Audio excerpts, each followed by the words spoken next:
Hey everyone, welcome back to the channel. In today's video, I will show you exactly how to get the private server in Steal A Brainrot Roblox without spending Robux. There are some Roblox games, including this one, that allows free private servers, and there is another way if you don't want to pay. So without further delay, let's get straight into it.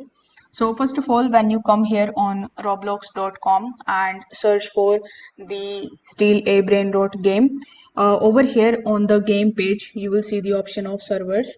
So when you click on the option of server, you will be shown this option of create a private server.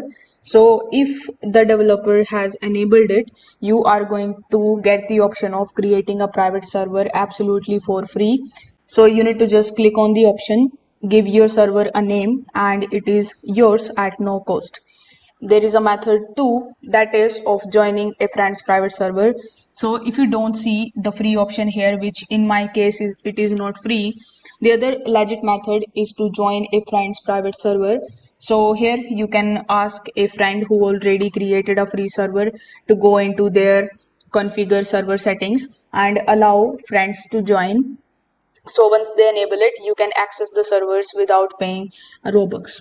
Now there is a third method that you can try, like some Roblox groups and Discord communities that you can join. So as long as it is the official game link and not any third party website, you can join the server safely. So always double check that it is from Roblox directly to avoid any kind of scams. So if this video helped you out, make sure that you like this video and subscribe to the channel. Thanks for watching.